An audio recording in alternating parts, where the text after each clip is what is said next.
example, while we were doing Star Trek, a thing that stands out in my mind particularly, a man brought his daughter to the set who was 15 years old, a deeply retarded child. And we occupied 2 sound stages. He didn't bring her directly onto the sound stage because she was tremendously excited about being there. And he explained to me that this girl had not uttered a sound in 15 years. And quite by accident, they flicked on Star Trek. And she began to make noises. And the father became very excited about it. Took her to a therapist. And she began to talk. So now, whatever it was that touched this child's mind is a very satisfying and worthwhile feeling. And our mail reflects that in all categories. People on the verge of suicide, I've received mail that have looked at this show, and their whole attitude about life seems to have changed. Have any of you found that the overriding philosophies as expressed by the writing and the craftsmanship in Star Trek itself has become a great part of your own personal philosophy of life? Well, universality. Well, I would hope that going in, whatever philosophies I might entertain or I might live by were relatively fixated, relatively a part of me before the show began. I wouldn't like to think that I was proselytized by a television series. I would hope that I have enough intellectual resource to have already formulated those kinds of philosophies for myself. I must say they are compatible with what I believe, very, very much so. But did this show touch you in any way other than professionally? I'll tell you how it touched me, and I think this is kind of insightful, if you'll bear with me a minute. The most extraordinary thing about the show for me is really the kind of ironic counterpoint that it has made in terms of my life pattern now and my lifestyle now. Here I am. I go to these Star Trek conventions, as we all do, and I'm quick to say that if it had been any other actor playing the same role, the same thing would have happened to them. But the adulation, the attention, the press, all of the positive things really do not reflect in any way my standing in the theatrical community. It is not for me. It is not as easy for me to accept this kind of attention, knowing that at the same time I have to produce 2 ID cards to cash my, to get my groceries in Los Angeles. I'm saying that figuratively, but that to me is the most astounding thing. That the Star Trek phenomenon is the science fiction of my life, because it has nothing to do with my position in Hollywood, in Los Angeles, my career, anything like that. It's totally, if anything, it's diametrically opposed to where I am. There's another interesting aspect to it. It's diametrically opposed to where I am. There's another interesting aspect to it. We are going through the pains of being in a hit series, a series that I would venture to say is the most popular series in the world. I mean that. And if what's it on in this country? 140 stations in the United States, 158 countries, and 115 in other countries. 115 stations around around the world. 115. Yeah. The mail comes from all over. Germany, England, it's the same there. It's just as hot and getting hotter all the time. It seems to be seething and multiplying. But we're going through the pains of doing a successful hit show without doing the show. And also not getting paid for it. No rerun money. Oh, no. We haven't received rerun money, I think, in what, 5 years? No rerun money. We were paid for in the first year's shows, we were paid up to 6 reruns. And the second and third year shows, we were paid up to 10 reruns. And we have not received any money for 5 years, so they must be up to the 35th or the 40th rerun, one or the other. But there's one thing that I would like to say that I think that is, I think all the actors, when they look within themselves and they look towards the future, is that one of the fabulous things about it, from my point of view anyway, is that here you are, still relatively young, and you are a member of a classic. And that is beautiful. Your great-grandchildren will still be seeing Star Trek. The shows will still be that good, and they will last, and they will be saying... But as he says, it's also a little scary knowing that you're the star of a hit show. Of a ghost.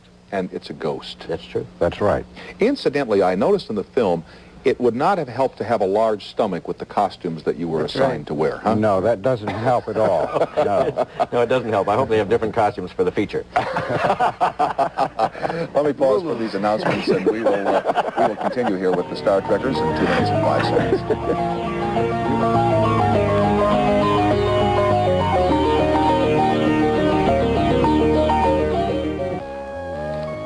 Thank you, Bill Wendell. What was it like when you knew that it wasn't going to last very much longer and that the series had been canceled by NBC? That's just got to have a terrible effect on your morale and your approach to it and everything. You mean the third year, the end of that third year Right. when we knew? Right. Oh, it was a very distressing. Well, in the second year, wasn't there talk of it going off after the second year, too? There was talk from the beginning. In fact, if it was it such was always in trouble. If it is such a hit, why weren't the ratings better on the damn thing? Well, I don't know. There are many schools of thought on that. I don't think Star Trek really ever had the proper time slot, for one thing. Yeah. I think it should have been on at 7:30 at night and stayed there. Yeah, but,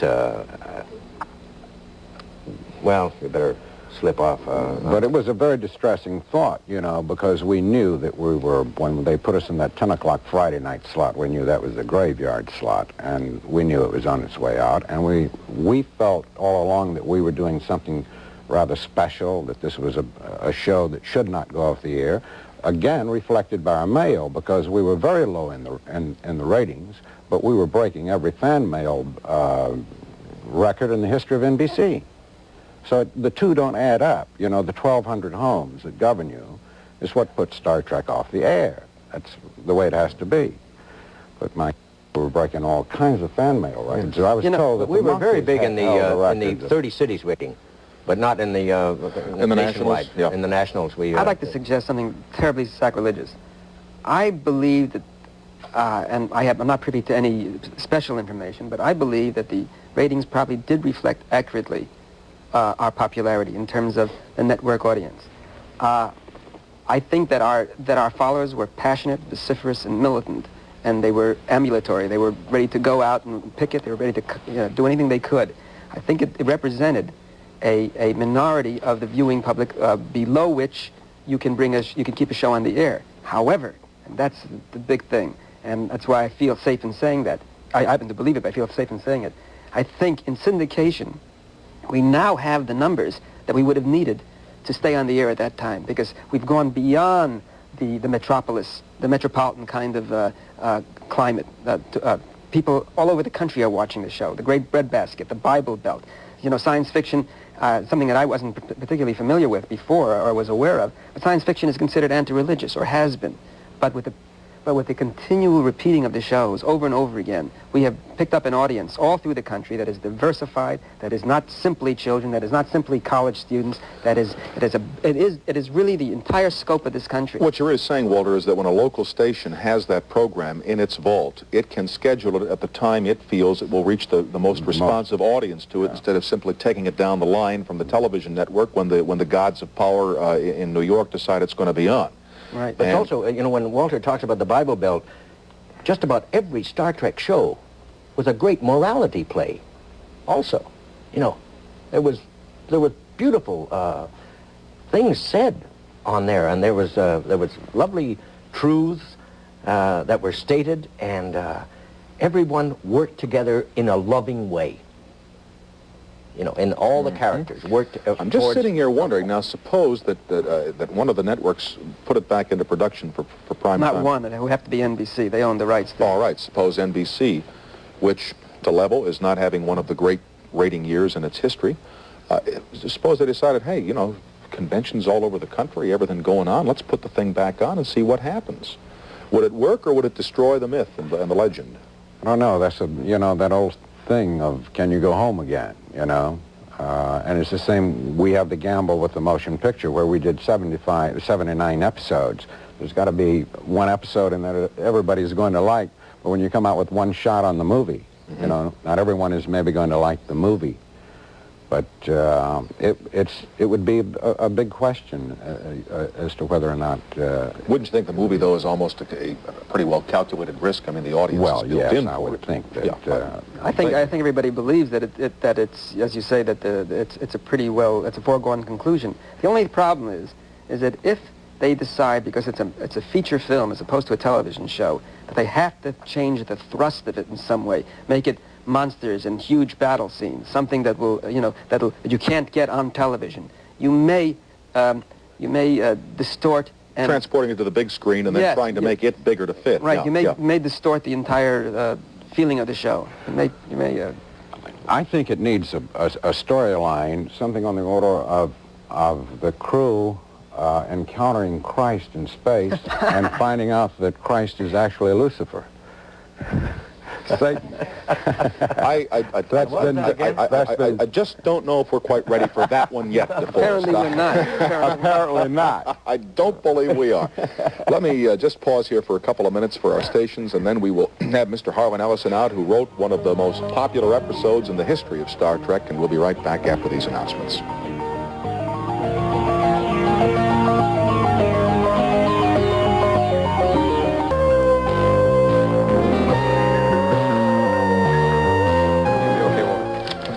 Joining us now, Mr. Harlan Ellison, who is no stranger to this audience. Mr. Ellison was on our all-night program. We did a show on science fiction writing with Harlan and Gene Roddenberry and others, including Ray Bradbury, out in Los Angeles a little over a year ago. And Harlan wrote what many people consider to be one of the finest episodes of Star Trek, a program called City on the Edge of Forever. It won a Hugo, which is the science fiction award that year, and also the best outstanding dramatic presentation of that season on television. Joining us also Al Schuster, who has been producing Star Trek conventions around the country ever since the Star Trek phenomenon resurfaced. Harlan, how are you, my friend? All right?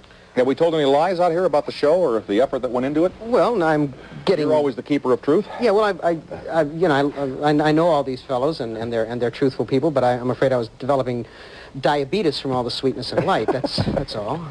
Well, we can be prepared for a little sour then, eh? No. It wasn't all sweetness and light, but backstage things happen. There are arguments, are there not? Huh? All sweetness and light, but backstage things happen. There are arguments, are there not? Huh? There were those, yes. I didn't work for the show after I did my one segment. Why not? I felt that they had mucked it up badly, and it took, I think, 6 or 7 years before Gene Roddenberry and I even spoke to each other again after the show. The thing that always troubled me about the series was that there was always the feeling that they were presenting great moral messages, and to me they were always very lightweight. And anytime you tried to really deal with what Faulkner called the human heart in conflict with itself, either the network or the production, people said, no, our characters wouldn't act that way. In other words, they always had to be heroes. It's amazing how they know how characters would act. They know how hair should look, how ties should be tied, how teeth should be fixed. They know all those things in the offices. It's amazing. The thing that really amazes me is what you call the Star Trek phenomena. I did a convention here in town just a week or so ago, and 30,000 people were there, riots. Somebody hit Shatner with a pie. Pie kill, yeah. Somebody hired pie kill. Did you know about that? Yes, I walked out on stage shortly after that happened. Al, what goes on at these things? What do you do? Do you show the films or? Certainly, that's just part of it. The actors, these fellows all here, Harlan, come out and speak, come out and do their shtick, whatever it is. There are several other aspects to the convention. There's a large dealer's room. All sorts of things are sold. This medallion, tribbles. Like what are these? Tell what these are. I don't remember. Hairballs. Yes. Fuzzballs. They're very similar, very akin to the pet rocks that are floating around now. There's a big fad. But tribbles were the creation of one episode of Star Trek. And David Gerald, who created it. David Gerald, obviously. The man who wrote Tribbles actually gave birth to the pet rocks. There are several tribbles in existence that have been known to give birth to a... help me out, will you please? Come on, you got yourself... Pet rock is a tribble with hardening of the arteries. Thank you. We didn't understand that well.